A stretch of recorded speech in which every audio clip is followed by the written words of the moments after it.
میں آپ سب کو کہتا ہوں کہ کبھی نہ بھولیں کہ جو نعرے پہ یہ بنا تھا پاکستان کا مطلب کیا، اور پھر یہ بھی کہ ہم سب کا رشتہ کیا ہے، کہ ہم سب بس سن لو کھلنے لگا روزہ، سن میری بات، لا الہ الا اللہ انسان کو آزاد کرتا ہے، انسان کو غیرت دیتا ہے، کیونکہ بے غیرت آدمی کبھی بڑے کام نہیں کر سکتا۔ غیرت آپ کا دین آپ کو غیرت دیتا ہے، اور اس سے پیسے کا کوئی تعلق نہیں ہوتا، امیری غریبی کی۔ اصل میں تو امیر ہوتا ہی وہ ہے جس میں غیرت ہو، جس کے ضمیر کی کوئی قیمت نہیں ہوتی، جس کو کوئی خرید نہیں سکتا، ڈرا نہیں سکتا، وہ غیرت مند آدمی ہوتا ہے۔ جو کبھی کسی کے سامنے ہاتھ نہیں پھیلاتا، جو کبھی جھوٹ بولنے سے ڈرتا ہے کیونکہ اس کی غیرت چلی جائے گی، جو رشوت لیتے ہوئے ڈرتا ہے کیونکہ اسے خوف خدا ہے، اور اس کو ڈر ہوتا ہے کہ جب میں کسی سے غلط کام کروں گا میری غیرت کو نقصان پہنچے گا۔ یاد رکھیں، بڑا آدمی، بڑا انسان کبھی بے غیرت نہیں ہوتا۔ بڑا اللہ جب جس کو عزت دیتا ہے، بڑا مقام دیتا ہے، وہ ہمیشہ غیرت مند ہوتا ہے۔ اور جو قوم جو ہم نے پاکستان بنانا ہے، وہ جب ایک قوم دوسری قوموں سے بھیک مانگتی ہے، وہ اپنی غیرت کھو بیٹھتی ہے۔ قومی غیرت جو نبی صلی اللہ علیہ وسلم نے مدینہ کی ریاست میں ان عربوں کو دیا تھا جن کی حیثیت نہیں تھی، ان کو دنیا کی امامت کروائی تھی۔ اللہ نے ان کو دنیا کی امامت کروائی تھی۔ 2 سپر پاورز ان کے سامنے گھٹنے ٹیک گئی تھی کیونکہ وہ لا الہ الا اللہ سمجھ بیٹھے تھے، بڑے انسان بن گئے تھے، انسان کو پر لگ گئے تھے۔ جو مولانا رومی کہتے ہیں کہ زمین پہ کیوں چوٹیوں کی طرح رینگ رہے ہو جب اللہ نے تمہیں پر دیے ہیں۔ ہم سب کو پر دیے، اور پر دینے کے لیے لا الہ الا اللہ آپ کو سمجھنا پڑے گا۔ غیرت مند انسان کو پر ہوتے ہیں جو کبھی کسی کے سامنے نہیں جھکتا، ہاتھ نہیں پھیلاتا، جھوٹ نہیں بولتا، کرپشن نہیں کرتا۔ اور آپ ہیں انشاءاللہ میری وہ ٹیم جو اس پاکستان کو حقیقی طور پہ آزاد کرے گی۔ پاکستان زندہ باد۔ دعا کر لیں، اذان ہوگی، دعا کر لیں۔ نمبر 1 کہ اللہ، ہاتھ اٹھاؤ کہ اللہ پاکستان کو مدینہ کے ریاست کے اصولوں پہ ایک عظیم قوم بنا۔ آمین۔ اللہ پاکستان میں ایک عدل اور انصاف کا نظام لے کے آ جو لوگوں کو آزاد کر دے۔ اور اللہ پاکستان کو وہ ملک بنا کہ کوئی پاکستان کے اندر انسان بھوکا نہ سوئے۔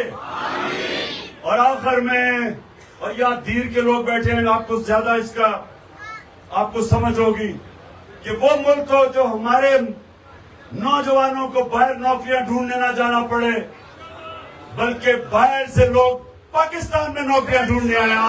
ہمارا ملک آج ادھر کھڑا، وہ 2 راستوں کے بیچ میں کھڑا ہو گیا۔ ایک بس آئے صاحب، سن لیا۔ ایک طرف تباہی کا راستہ،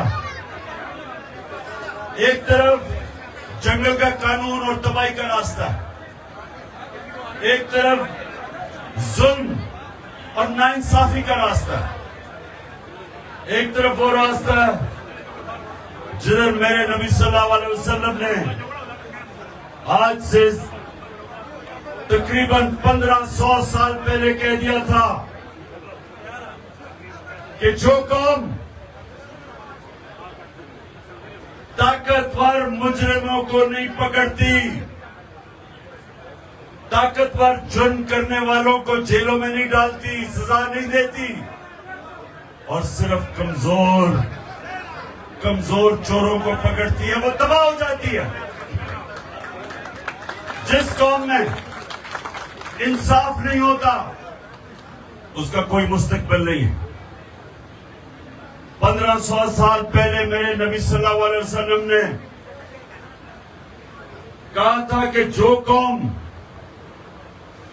جدھر ظلم ہوتا ہے اور ناانصافی ہوتی ہے، اور پھر سے میں کہتا ہوں، طاقتور کے لیے ایک قانون اور کمزور کے لیے دوسرا، اس کو ظلم کا نظام کہتے ہیں۔ طاقتور مجرم ایک معاشرے کو زیادہ نقصان پہنچاتا ہے، وہ یہاں سے پیسے چوری کر کے باہر بیچتا ہے، چوری کا نقصان، اور پھر جب منی لانڈرنگ کر کے پیسہ باہر بیچتا ہے ڈالر لے کے، دوسرا نقصان کرتا ہے۔ ڈالر کی کمی ہوتی ہے، روپیہ گرتا ہے۔ جب روپیہ گرتا ہے تو جو بھی چیز آپ باہر سے منگواتے ہیں، تیل، بجلی، گیس، کوئلہ، وہ سب مہنگی ہو جاتی ہے۔ وہ جب مہنگی ہوتی ہے، ملک میں مہنگائی ہو جاتی ہے، اور ملک میں مہنگائی ہوتی ہے، غربت بڑھ جاتی ہے۔ تو یہ جو طاقتور ڈاکو ہے، یہ جو بڑے بڑے اربوں روپیوں کی انہوں نے پراپرٹیز باہر خریدی ہوئی ہیں، یہ آپ کو ایک پٹواری سے، ایک تھانے دار سے زیادہ نقصان پہنچاتے ہیں۔ جب پٹواری اور تھانے دار چوری کرتا ہے تو وہ زیادہ سے زیادہ 2-3 بھینسیں خرید لے گا، چلے گھر ٹھیک کر دے گا، لیکن باہر تو نہیں پیسہ بھیجتا۔ جو طاقتور لوگ جب ملک میں چوری کرتے ہیں، وہ ملک کا دیوالیہ نکال دیتے ہیں، جو آج پاکستان کا ہے۔ ہم IMF سے صرف 6 ارب ڈالر ان سے ہم قرضہ لینے کی کوشش کر رہے ہیں، اور صرف 20,000 پاکستانیوں کا 10.4 ارب ڈالر دبئی میں پراپرٹیز پہ پڑا ہوا ہے۔ سمجھ جائیں کہ یہاں سے پیسہ باہر جاتا ہے ڈالرز میں۔ نواز شریف کا اربوں روپے کی ان کی پراپرٹیز ہے لندن میں، یہاں سے پیسہ چوری ہو کے باہر گیا۔ ان کی تو وہاں کوئی بزنس نہیں تھی، یہاں سے پیسہ چوری کیا، باہر بھیج دیا، دگنا نقصان کیا۔ اس لیے میرے نبی نے کہا تھا کہ بڑا چور، بڑا ڈاکو مجرم جب وہ چوری کرتا ہے اور معاشرہ اس کو نہیں پکڑتا، ملک تباہ ہو جاتا ہے۔ آج اگر مغرب میں چلے جائیں تو کسی کی مجال نہیں ہے کہ کسی غریب کمزور کی زمین پہ قبضہ کر لے، کیونکہ وہ انصاف ہے، وہاں کوئی قبضہ گروپ نہیں ملتا، کیونکہ کمزور کو طاقتور سے ان کا قانون ان کی حفاظت کرتا ہے۔ کہیں مجال نہیں ہے یورپ میں، امریکہ میں